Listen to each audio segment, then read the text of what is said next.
Welcome back to our channel. My name is Teacher Smith and today we are going to understand a very interesting topic of average problems. So let's try to understand the topic using a simple question.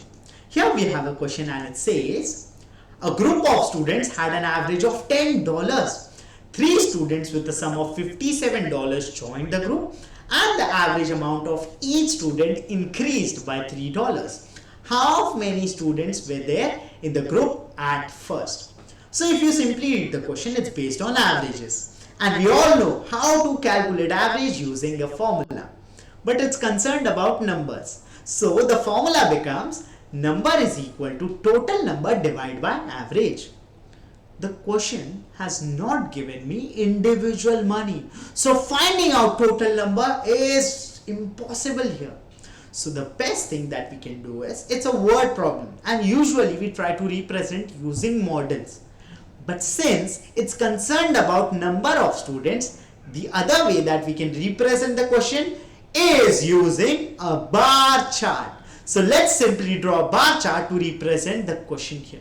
So I'll first make a horizontal line and I'll try to represent one student.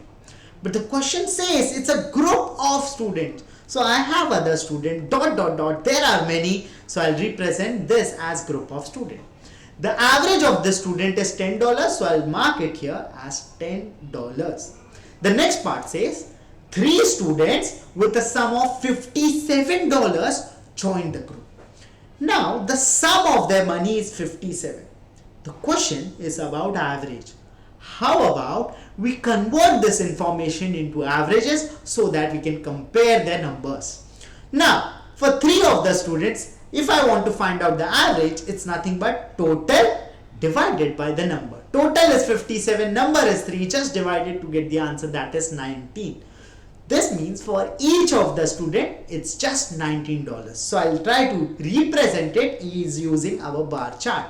So 3 students, label them as $19. Now it says when they join, the average amount of each of them increases by $3. So at first, the average was $10. Now this line will try to increase by $3. This means for each of the student, it's $3. So let's label it here. Now, if you pay attention here closely, the question is asking me number of students at first. This part it's asking me, so I label it as question mark. We don't know. Now, here at first the average is $10. Then it increases by $3. So can I find out what is the average now? This is 10 increased by 3, which is nothing but 10 plus 3, which is $13. Now, I want you all to pay attention here closely. Here in this bar chart, the average now is $13. There is some part above the average line and there is some part that is below the average line. What is the relation between the total number above and the total number below the average line? Yes, it's the same. This is the principle of averages. For averages, we know the total value above average line should be equal to total value below the average line. Now we check here. If we pay attention here to the average, the total number above. For one student from 13, it's 19. So if I find out the difference here, this difference is simply 19 minus 13, which is $6. So for one student, it is $6. There are 3 of them. What is the total above the average line? It's simply 6 times 3, which is nothing but 18. Which means this blue part here represents $18. If the total is 18 above average line, what about the total below? Yes, this should be also 18. But observe, for each of the student, it is just $3. This means this 18 will be distributed to number of student and each one of them receives 3. So how many students are there? How to calculate it?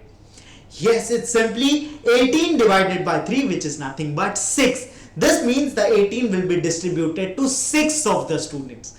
The simple logic is the number of students and it is nothing but just 6.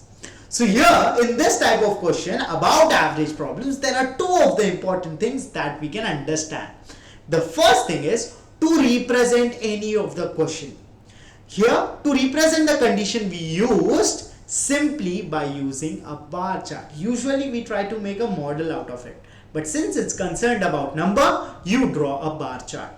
The second thing that we can understand from this type of question is, if there is an average line and there is a total number above the average line, this total will be equal to the total which is below the average line.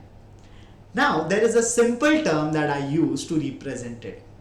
The simple term is whoever is rich, rich means above average line, you take from the rich and you distribute it to poor who has less number.